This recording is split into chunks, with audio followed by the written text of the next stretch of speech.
നമ്മുടെ കാത്തൂട്ടി ഞാൻ ഏറ്റവും കൂടുതൽ സന്തോഷിച്ച് കണ്ടിട്ടുള്ളത് എപ്പോഴാണെന്നറിയോ? അവളുടെ അച്ഛൻ എപ്പോഴാണ് അവളുടെ കൂടെയുള്ളത് ആ സമയങ്ങളിൽ മാത്രമാണ് കേട്ടോ. അവളുടെ എക്സ്ട്രീം ലെവലായിട്ടുള്ള സന്തോഷവും സങ്കടവും ദേഷ്യവും ഒക്കെ അവൾ കാണിക്കുന്നത് അവളുടെ അച്ഛൻ കൂടുള്ളപ്പോഴാണ്. അതൊരു പക്ഷേ അവളുടെ സ്വാതന്ത്ര്യം എല്ലാം നടക്കുന്നത് ഏട്ടൻ്റെ അടുത്താണെന്ന് അവൾ മനസ്സിലാക്കിയിട്ടായിരിക്കണം. എൻ്റെ കൂടെ നിൽക്കുമ്പോൾ എല്ലാ ദേഷ്യത്തിനും വാശിയൊക്കെ കാണിക്കുമ്പോൾ ഞാൻ ദേഷ്യപ്പെടുകയൊക്കെ ചെയ്യുമല്ലോ.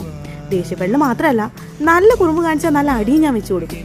പക്ഷേ ഏട്ടൻ കൂടുള്ളപ്പോൾ അവൾക്ക് എല്ലാത്തിനും ഒരു ധൈര്യമാണ്. ഞാൻ മുമ്പൊരു വീഡിയോയിൽ പറഞ്ഞിട്ടുണ്ട്, കലേശേട്ടനുള്ള സമയത്ത് നമ്മൾ കാണുന്ന കാത്തൂട്ടി വേറൊരു കാത്തൂട്ടിയാണ്. ഏട്ടൻ പോയി കഴിയുമ്പോൾ ആൾ വീണ്ടും ആ പഴയ പഞ്ചപാവത്തിനെ പോലെ ആവും കേട്ടോ.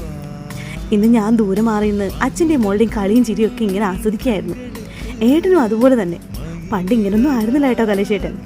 ഒരു കുഞ്ഞ്, പ്രത്യേകിച്ച് ഒരു പെൺകുഞ്ഞ് വേണമെന്ന് കലേശേട്ടൻ ഒരുപാട് ആഗ്രഹിച്ചിരുന്നു. അവളൂടെ വന്നപ്പോൾ ആളാകെ മാറി. കാത്തൂട്ടി മാത്രമല്ല കേട്ടോ, ഞാനും. ഞാൻ പണ്ടേ ഇങ്ങനെ തന്നെ, ഇപ്പം ഇച്ചിരി